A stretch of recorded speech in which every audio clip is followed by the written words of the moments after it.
सब्जी ले लो, आलू ले लो, प्याज ले लो। एक छोटे से गांव रामपुर में आकाश नाम का एक लड़का रहता था, जिसकी उम्र 15 साल थी। वह एक दिन स्कूल से छुट्टी होते ही वह घर पहुंचा तो देखा उसकी माँ बैठी रो रही थी। मम्मी क्या बात है, आप क्यों रो रही हो? बेटा, तेरे पापा का आज फोन आया था।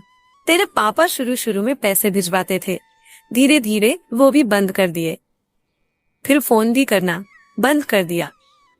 आज तेरे चाचा ने फोन किया तो उन्होंने कहा, मेरा तुम दोनों से कोई मतलब नहीं है, मैंने यहीं रहने का फैसला किया है, मैं अब कभी वापस नहीं आऊंगा। मम्मी आप चिंता मत करो, मैं कल से कोई काम ढूंढ लेता हूँ, हम अकेले रह लेंगे, हमें किसी की जरूरत नहीं है। पापा के लिए उसके मन में कड़वाहट भर चुकी थी। आकाश की बात सुनकर सुनीता को अच्छा लगा, लेकिन इतनी छोटी सी उम्र में उसकी पढ़ाई छुड़वा कर काम पर लगा देना, यह उन्हें समझ नहीं आ रहा था। नहीं बेटा, तुझे बहुत मेहनत से पढ़ना होगा, पढ़ लिख कर तुझे कुछ बनना होगा ताकि हम दुनिया का मुकाबला कर सकें। मैं मेहनत करूंगी, बस तू मन लगा कर पढ़ाई कर। मम्मी पढ़ाई से जरूरी घर का खर्च चलाना है, आप क्या करूंगी? तभी घर से बाहर आप निकले नहीं, आपको कौन काम देगा? मैं काम करूंगा। मैं सोच रही काम के साथ साथ शाम को पढ़ाई कर लूंगा।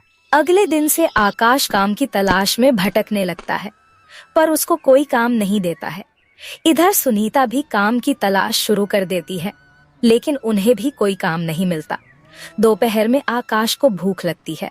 वह सुबह से भूखा था और काम ढूंढ रहा था। तभी वह एक चाय की दुकान पर जाता है।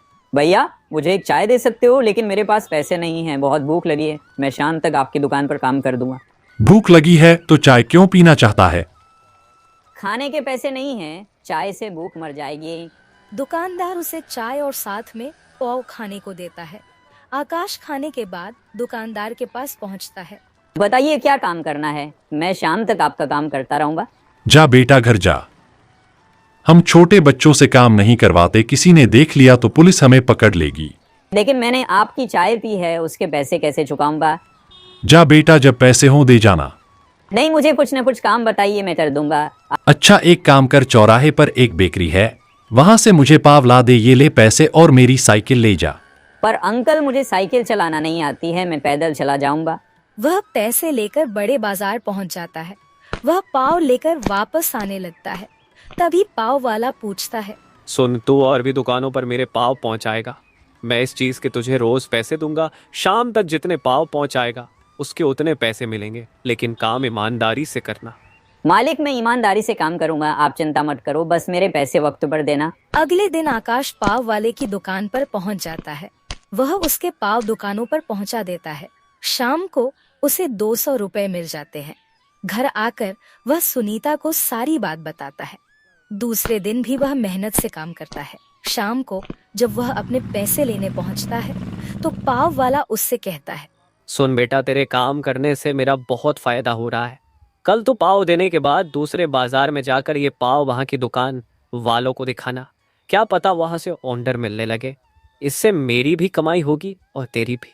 आकाश ऐसा ही करता है। धीरे धीरे उसका काम बढ़ने लगता है। इसी तरह समय बीत जाता है। 5 साल बाद आकाश बहुत पैसा कमाने लगता है। उसने पैसे जोड़कर अपनी पाव की दुकान खोल ली, जो बहुत चलती थी। कुछ समय बाद सुनीता ने एक अच्छी सी लड़की देखकर आकाश की शादी कर दी। पूरा परिवार खुशी से रहने लगा। उनको दिख के दिन अब खत्म हो गए।